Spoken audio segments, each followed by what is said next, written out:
But it was something far, far more profound than communism. Yes. Right.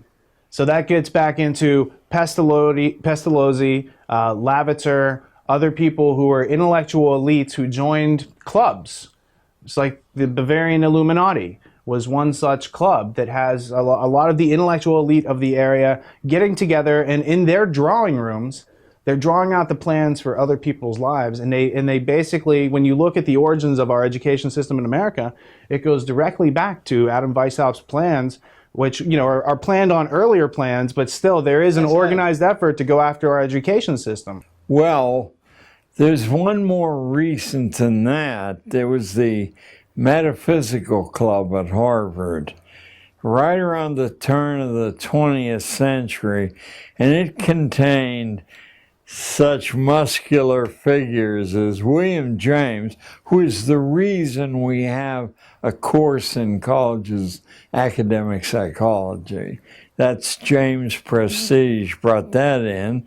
And James was a kind of, he had a ligature to Wundt, although Wundt intimidated James a bit, because he wrote so much and so copiously about everything. But in the Metaphysical Club, besides William James, was John Dewey, Oliver Wendell Holmes, and a number of other the shapers of 20th century American institutions. The most important figure, though, is not known to many people. He's perhaps the last major philosopher human history has produced. It's pronounced Peirce, but it's spelled as if it were Pierce.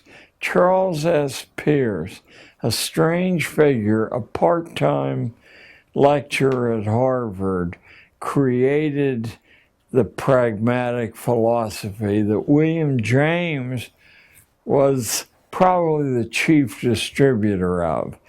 But your key man's Peirce, because he's much less, how would I put it?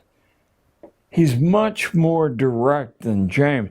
James comes from a long intellectual tradition, a genteel tradition, and in a sense, James knows just what to say in every situation.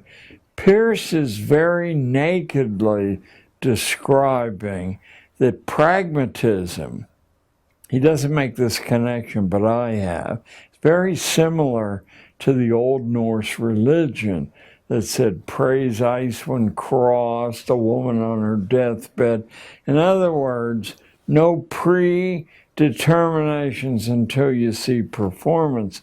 Peirce said the truth and justice flatly do not exist. This was picked up, by the way, by Oliver Wendell Holmes, who then said truth and justice are what the strongest members of society say they are, and any sane judge decides a case before he hears the arguments, because you don't want to rattle the framework of society.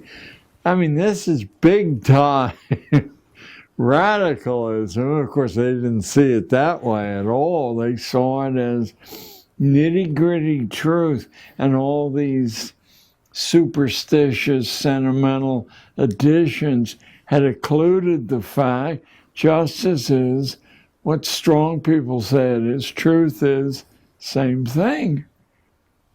So that's an evolution of Kantian philosophy, where they remove cause and effect, and then their irrationality can be rationalized. Yes, of course they left out Kant's. It's one of the three critiques. Probably the best intellectual defense for the existence of God is from Kant. That was inconvenient for this group. But pragmatism, if you now connect pragmatism with the concept of justified sinning from Calvin, you have an absolute blank check in any situation to invent truth, invent justice, sacrifice biologically inconsequential people, and invent any excuse for doing that you want.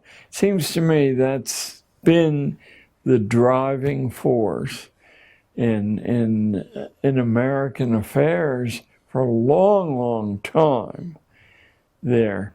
But interestingly enough, it's been the driving force of an intellectual elite, I believe, through history.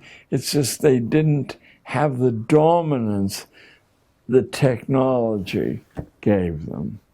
Well, Bertrand Russell has this quote. He's often misquoted, but when you actually read the book, the sentence starts with, I'll paraphrase, as Fichte would have wanted, the purpose of education is to remove individuality and self-reliance and all these other things. So the idea was that Bertrand Russell was noticing that what with Fichte in the 19th century was trying to do but didn't have the technology to do, that they now in the Norbert Wiener, Bertrand Russell era the 20th century, now had the ability to mass mind control billions of people at the same time.